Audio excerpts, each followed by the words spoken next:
성경을 읽다 보면 어느 소설가의 상상에서 나온 이야기보다 더 극적인 이야기들이 자주 나옵니다. 하지만 성경의 이야기와 작가가 창작한 이야기는 엄연히 다릅니다. 소설은 허구지만 성경은 실제로 일어난 일이기 때문입니다. 그런 점으로 볼 때 오늘 본문은 분명히 심각한 내용을 담고 있습니다. 몇 명이나 되는지 셀 수 없이 많은 사람들이 죽었다고 본문은 기록하고 있습니다. 그리고 이 일은 소설에 나오는 이야기가 아니라 실제로 일어난 역사적 사건인 것입니다. 그날 밤 하나님께서 직접 애굽의 모든 장자들을 죽이셨습니다. 왕위에 앉은 바로의 장자로부터 그 왕을 거역함으로써 옥에 갇혔던 사람의 장자까지 빠짐없이 다 한 사람도 남김없이 죽었다라고 성경은 말씀합니다. 이런 죽음의 재앙이 찾아오리라는 경고는 이미 여러 번 있었습니다. 지난 9번의 재앙은 이번 재앙을 경고하는 사이렌이었습니다. 하지만 완악한 바로왕은 마지막 재앙에 대한 경고를 듣고서도 이 재앙을 소설 속에나 나오는 이야기처럼 생각했고 백성들을 악의 궁지로 계속 내몰았습니다. 그런 왕을 둔 신하와 백성들은 결국 현실에서 끔찍한 죽음의 재앙을 맛보게 된 것입니다. 이 죽음은 애굽의 모든 가정으로 찾아왔습니다. 숨이 멎은 아들들을 발견한 애굽 사람들은 그때 너무나 놀라서 크게 비명을 지르게 되었고 곧 그 소리는 저 가슴 깊은 곳에서 터져나오는 통곡 소리로 변했습니다. 그 소리가 집집마다 바깥으로 흘러나왔을 것인데 그 소리를 들은 애굽 사람들은 그 재앙이 정말 이 말에만 지나는 것이 아니고 소설 속에나 나올 수 있는 그런 재앙이 아니며 하나님을 거부했던 그 왕과 그 밑에 있었던 자신에게 닥친 현실이라는 것을 절절하게 실감하게 되었을 것입니다. 제가 처음으로 집집마다 터져나오는 사람들의 함성 소리를 들었을 때가 2002년 이 한일 월드컵 때였습니다. 그때 우리나라 축구팀이 골을 넣을 때마다 어땠습니까? 온 국민이 함께 환호성을 질렀습니다. 그 소리가 집집마다 터져나왔고 지나가던 차들은 경적을 울리지 않았습니까? 그때 정말 우리나라가 축제 분위기구나, 야 이번에 우리가 승리하고 있구나 하는 것을 그때서야 실감이 나더라고요. 오늘 본문에 나온 경우는 반대의 경우라고 할 수 있습니다.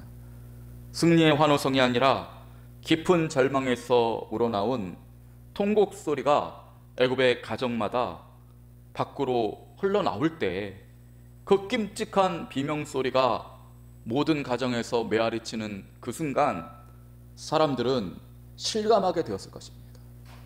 하나님의 말씀을 지난 9번 동안이나 어겼던 그 대가가 무엇인지 그들은 평생 잊을 수 없는 그 소리와 함께 그 심판의 벌을 받게 된 것입니다.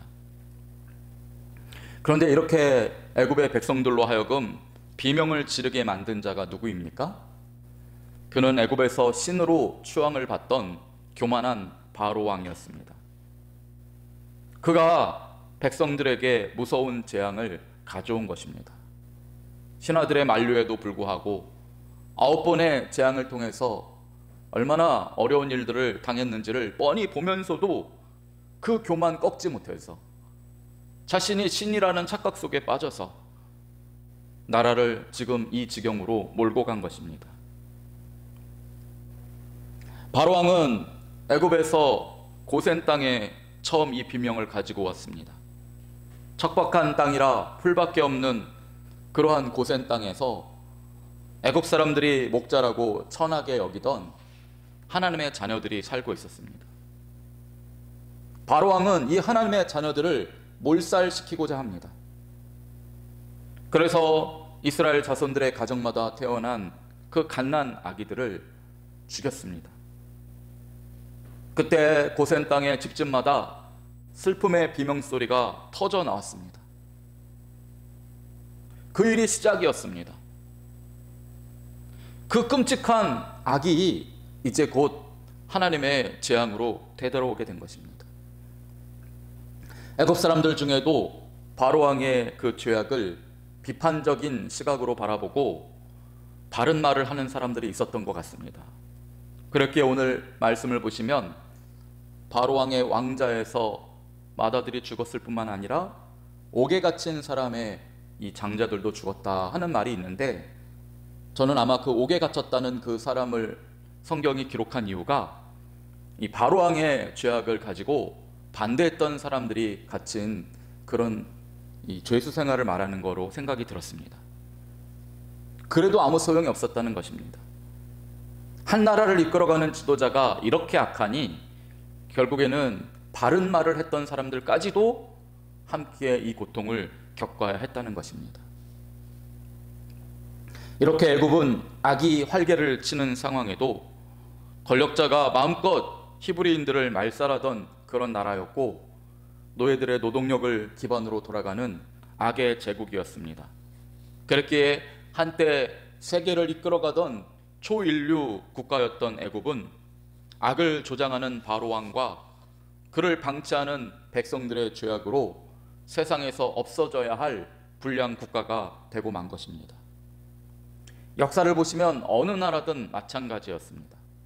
그 나라가 추구하는 목적이 하나님의 뜻이 아니라 악을 추구했다면 반드시 심판을 받고 망하는 것을 역사를 통해서 우리는 수없이 보게 됩니다. 소돔과 고모라가 추구하던 목적이 무엇이었습니까? 어떻게 하면 더 타락하고 음란할까 하는 것을 추구했습니다. 그러자 하나님께서는 이 도시를 불바다로 만드셨습니다. 유황불로 덮어버리셨습니다. 한때 지구의 반을 정복했다는 몽골 제국도 마찬가지입니다. 이 몽골 제국이 어처구니 없게도 200년도 안 돼서 와르르 무너지게 되었는데요. 그것은 몽골 제국이 주변 정복한 나라들에게 무리한 조공을 요구했고, 수많은 처녀들을 요구했고, 끊임없이 착취하면서 자신들의 욕심을 채우는 것을 목적으로 삼았기 때문입니다. 그렇기에 제국이 세워졌지만 얼마 못 가 와르르 무너지게 된 것입니다. 어디 그뿐입니까? 그 후손들도 다시는 일어서지 못하는 가난과 그 다음에 슬픔의 굴레를 그대로 지고 살게 됩니다. 저는 몇 년 전에 몽골에 가봤습니다. 그곳에 가니 가난한 사람들로 가득했고, 술 취해서 길바닥에 나뒹구는 사람들이 가득했습니다. 젊은이들까지 절망감에 사로잡혀 있었고, 하루에 한 끼 또는 두 끼만 먹는 그런 사람들이 대부분이었습니다. 몽골이 거대한 제국일 때 추구했던 그 악이라는 목적은 결국 그들의 후손까지 완전히 망친 것입니다. 애굽도 그렇게 되었습니다. 나라 전체가 집단 노예를 관리하고 노예 노동력으로 달콤한 꿀이나 빨려고 했던 그런 나라였습니다. 그렇기 때문에 애굽은 지난날의 영광을 잃고 망조의 길에 들었었습니다. 지금 이집트 국민들은 1인당 국민소득이 전 세계 115위입니다. 그 가난하던 몽골보다도 낮습니다. 이렇게 하나님의 뜻을 어기고 지도자가 죄악을 버리지 않게 되면 그만 망하는 것이 아니라 그에 속하는 백성들도 대대로 망하게 되는 것입니다. 그러므로 다윗은 시편 2편에서 다음과 같이 외쳤습니다. 어찌하여 이방 나라들이 소란하며 민족들이 헛된 일을 꾸미는가? 하늘에 계신 이가 웃으시며 주께서 그들을 비웃으시리로다. 나라가 망하는 길은 위정자들이 하나님을 대적하는 것입니다. 그래서 헛된 목적으로 나라를 이끌어갈 때 망하고 그 대가는 대대로 치러야 하는 것입니다. 만약 우리나라의 위정자들이 하나님의 뜻은 안중에도 없고 주님을 대적하는 그러한 목적으로만 나라를 이끌려고 한다면 그 위정자 때문에 받는 피해는 고스란히 우리들의 몫이 되는 것이고, 그 빚을 후손들이 갚아야 하는 것입니다. 여러분, 이게 어디 국가의 지도자만 그렇겠습니까? 국가의 지도자가 하나님 앞에 바로 서지 않으면 국민 모두가 고통을 당하게 되는 것처럼, 한 집안의 가장이 하나님 앞에 바로 서지 않으면 식구들에게 대대로 고통을 안겨주게 됩니다. 한 교회를 이끌어가는 목사나 장로가 그렇게 하나님 앞에 바로 서지 않으면 성도들이 교회 없어질 때까지 고통을 당하게 되는 것입니다. 우리가 그 점을 분명히 알아야 합니다. 우리 모두는 크건 작건 모두 가정을 이끌어가고 몸담고 있는 곳에서 일정 부분 주님이 맡기신 다스림의 자리가 있습니다. 모두가 다 왕이 될 수는 없지만 모두가 각자의 자리에서 영향력을 가지고 있습니다. 그런 우리가 오늘 바로왕의 그 멸망을 통하여서 교훈을 삼아야 할 것입니다. 하나님 앞에 바로 서는 것, 이것만이 우리 가정을 살리고 우리 교회를 부흥케 하며 우리에게 속한 사람들을 행복하게 만드는 유일한 비결인 것입니다. 한 국가나 가정이나 교회의 지도자가 하나님을 사랑하며 주님의 뜻에 순종하면 어떻게 되겠습니까?